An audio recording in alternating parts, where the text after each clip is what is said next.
Assalamualaikum warahmatullahi wabarakatuh. Perkenalkan, nama saya Dojolanda. Saya akan membahas tentang bisnis plan. Ini ada pengertian bisnis plan. Bisnis plan adalah suatu dokumen tertulis yang mengemukakan tentang ide-ide pokok yang mendasari pertimbangan-pertimbangan untuk memulai atau mendirikan suatu bisnis dan hal-hal yang berkaitan dengan pendirian tersebut atau memulai bisnis dari awal. Yang kedua ada manfaat bisnis plan. Yang pertama ada mengawali sebuah bisnis.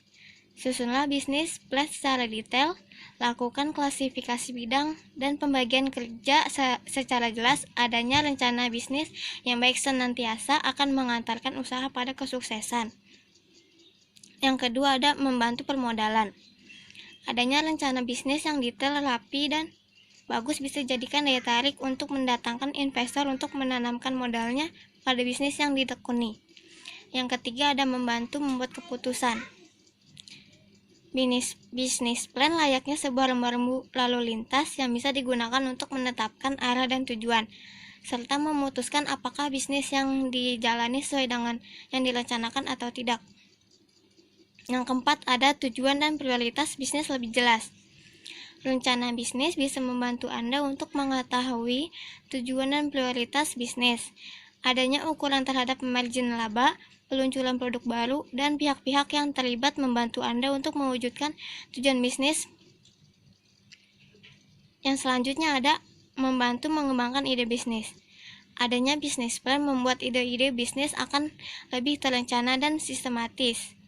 Ide-ide bisnis yang muncul juga bisa digunakan untuk mengembangkan produk. Tujuannya agar ada inovasi dan produk tidak stuck hanya pada satu jenis saja. Selanjutnya ada memberikan gambaran kepada konsumen dan investor. Hal ini juga bisa digunakan untuk membandingkan produk kita dengan produk perusahaan lainnya yang sejenis. Yang ketiga ada prinsip bisnis plan. Yang pertama itu ada prinsip otonomi, kedua prinsip kejujuran, ketiga prinsip keadilan, keempat prinsip saling menguntungkan, yang kelima ada prinsip integritas moral. Keempat ada komponen bisnis plan.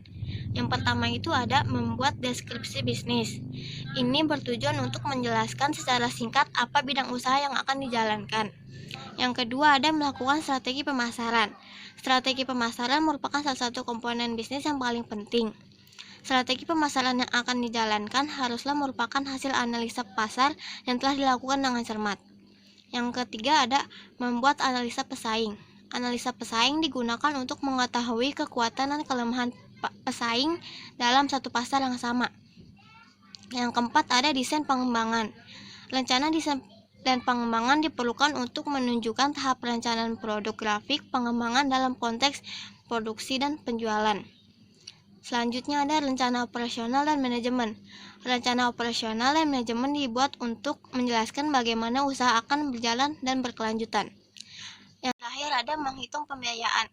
Faktor pembiayaan menjadi unsur penting dalam sebuah rencana bisnis. Dari mana sumber dana berasal, bagaimana mengatur anggaran agar efisien dan usaha dapat berjalan lancar adalah tugas penting yang harus direncanakan dalam komponen pembiayaan. Demikian yang dapat saya jelaskan, kurang lebihnya mohon maaf. Wassalamualaikum warahmatullahi wabarakatuh.